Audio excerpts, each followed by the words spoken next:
Hello, everyone. Good evening, and welcome to the MOOCs Live Session 3 for this course, Environment and Development. I've received a couple of mails from some of you about the lecture slides and then various other things.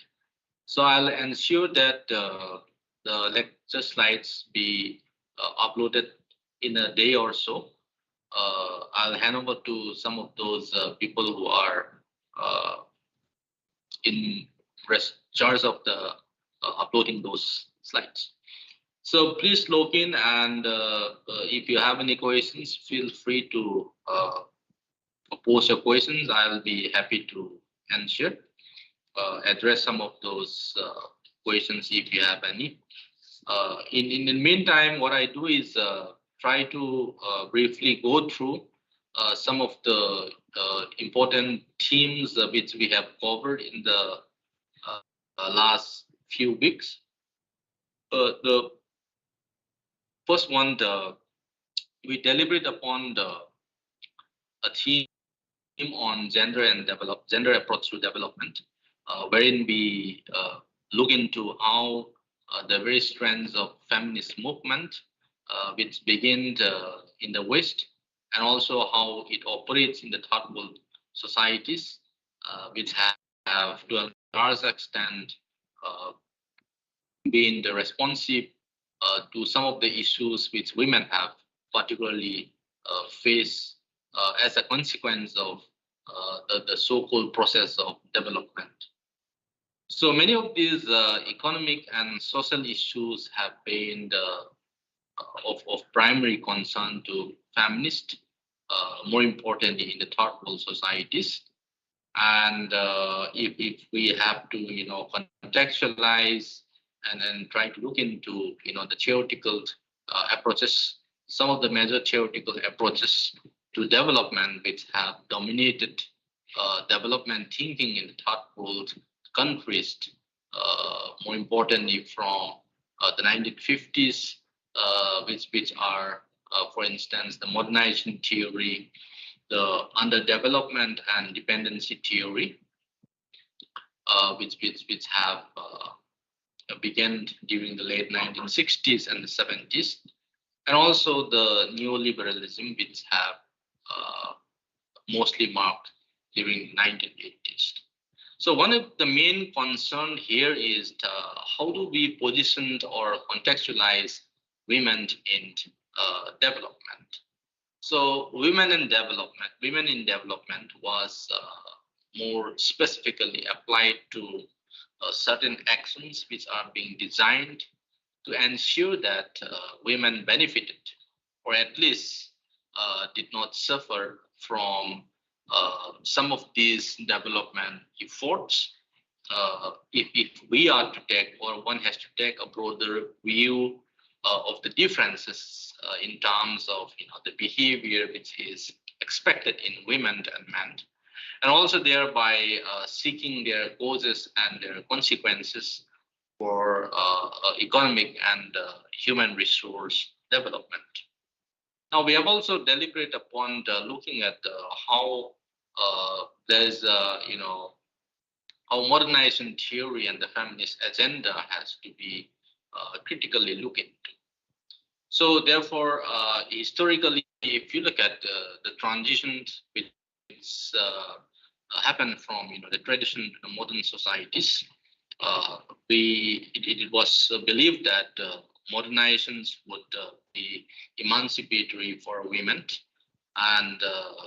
industrialization, technology, and the modern values would undermine patriarchy of traditional society by giving women increased access to economic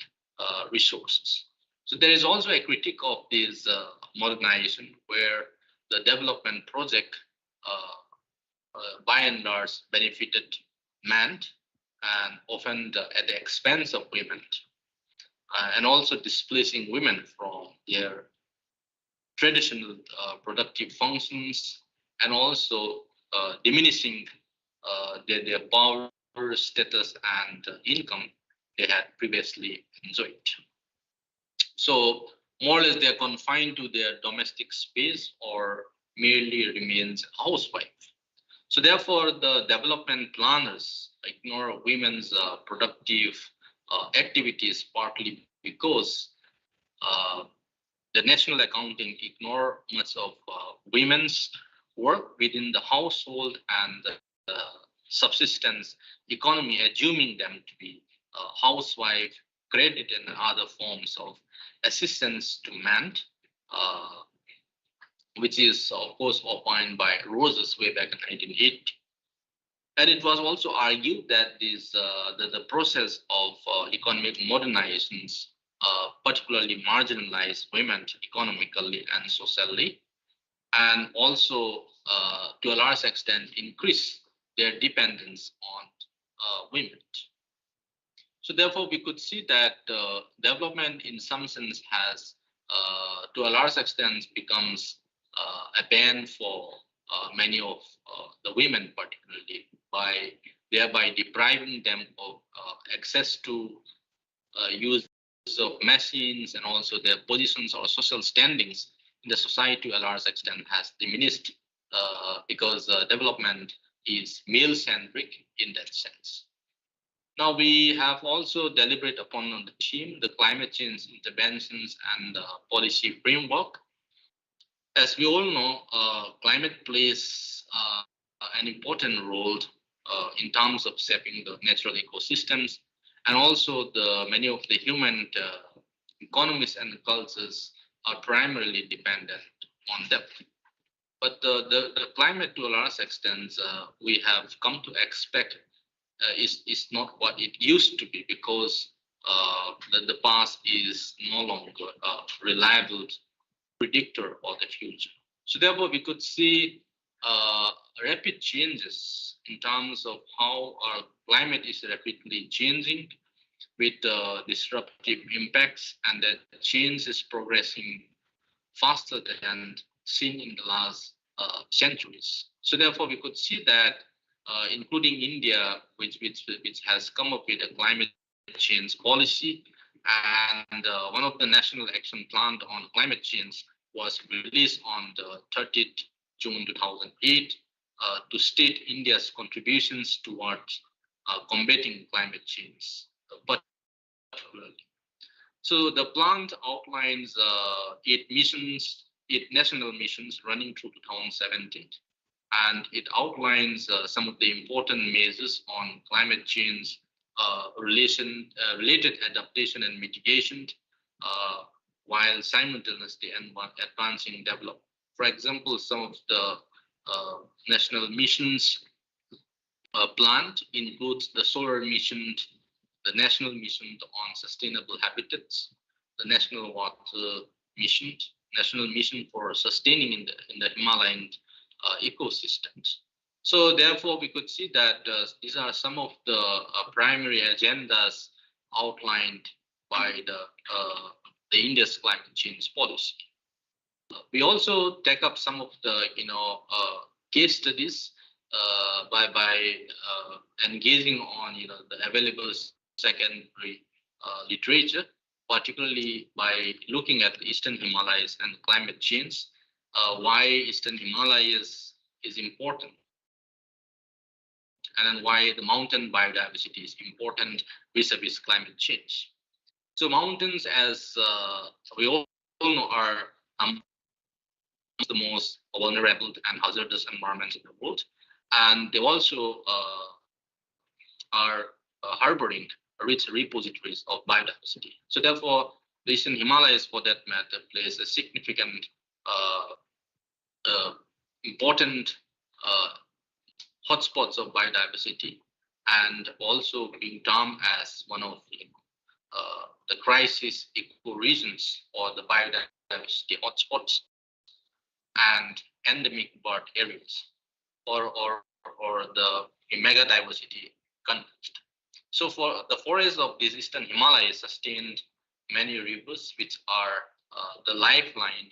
for provinces and countries downstream. So therefore, we could see that over the past few decades, there is an emerging, threats to this diversity, and which we particularly here responsible for the kind of climate change which could be acute in the eastern Himalayas, which are rich in endemic species and that have narrow and restricted range of distributions. So therefore, we could see that one of the main survival of this ecosystem and wildlife within them is being threatened by human activities. More importantly, the Anthropocene, such as timber harvesting, the intensive livestock grazing, agriculture expansion to the forest lands, and also, more importantly, by the climate change. So therefore, we could see that there are a lot of hazards and disasters which are being witnessed in the past few years. So the region has extremely become vulnerable to such forms of hazards and disaster, and the region has witnessed an unprecedented cases of melting of the glaciers, and then also the West Himalayan glaciers are actually showing the fast rate of retreat and resulting in increasing in the glacial runoff and outburst floods, and also an increased frequency in terms of events such as floods,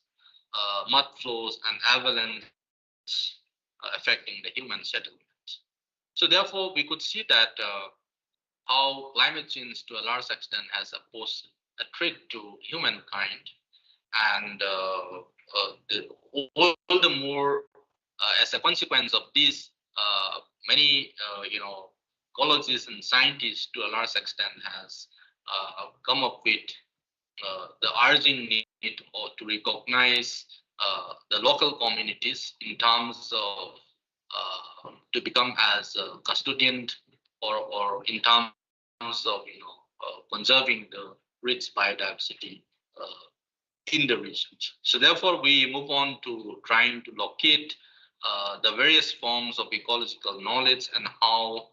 these knowledge are responsible for biodiversity conservation and sustainability. So we all know that many of these mountain communities are engaged in the subsistence economy, and they have diversified